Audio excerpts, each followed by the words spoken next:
if we're in the coordinate plane and we want to find the distance between 2 points, the 2 points could be anywhere. We could connect those with a line segment, and we could superimpose here a right triangle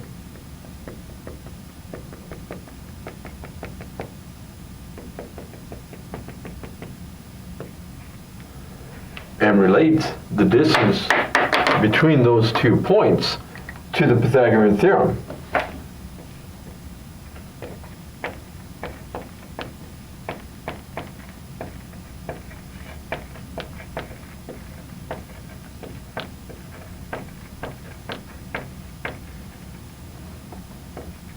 It's going to allow us to come up with a new formula, the distance formula for the distance between 2 points in the coordinate plane.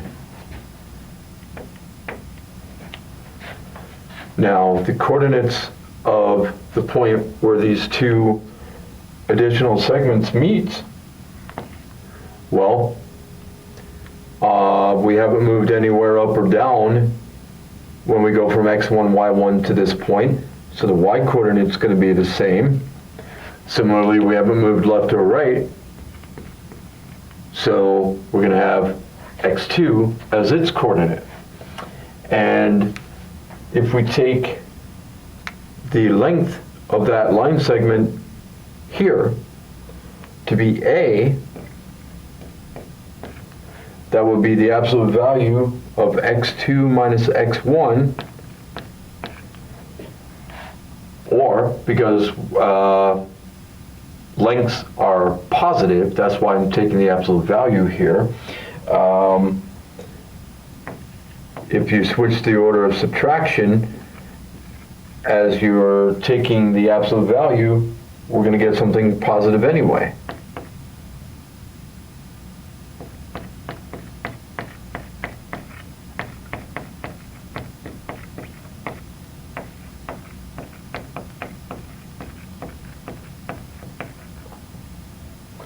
So similarly, along this line segment, we're going to take b to be the absolute value of y2 minus y1. And that would be our distance between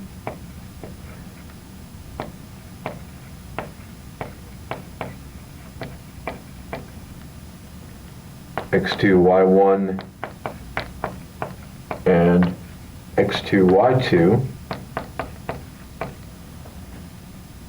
or vice versa.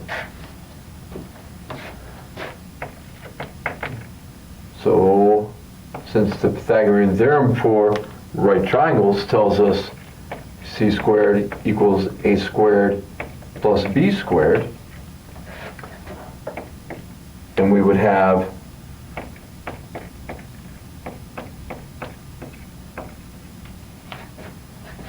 a, well, I have the absolute value there.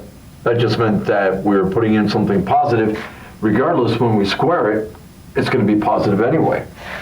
And then for b, y2 minus y1, that quantity gets squared.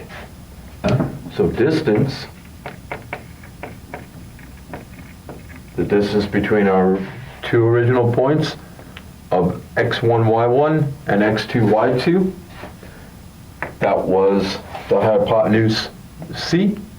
The distance we're looking for is the square root of all of x2 minus x1, that quantity squared, plus the quantity y2 minus y1, that quantity being squared.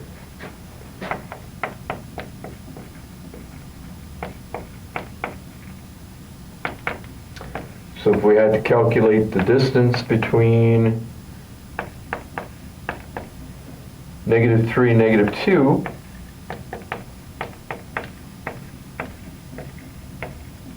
we're going to call that distance d instead of c, d for distance. between -3 and -2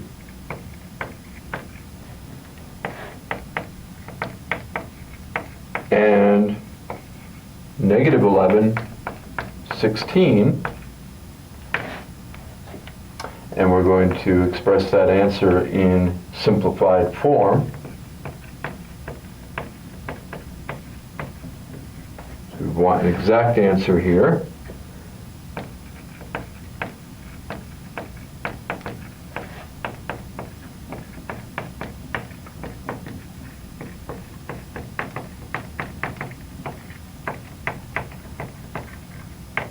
Well, we'd have d is equal to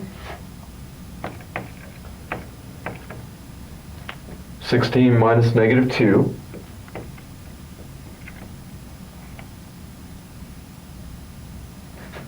plus -11 minus -3. These quantities are getting squared, and we're taking the square roots of the whole thing. Now you may notice that I actually subtracted y2 minus y1 first. Well, the order of the addition is not going to matter. However, what does matter is that we're subtracting an x value from an x value and a y value from a y value. Being careful about these negatives. 16 minus -2 is the same as 16 plus +2. So we have 18 squared. -11 minus -3 is the same as -11 plus +3. So we get -8 there.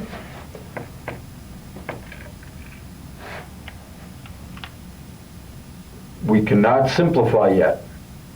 We actually have to finish, according to the order of operations, the work under the square root. So squaring 18 gives us 324. Squaring 8 gives us 64. Those total up to 388. The largest perfect square that would go into 388 would be 4, and that goes in 97 times. There's no perfect square other than 1 that goes into 97.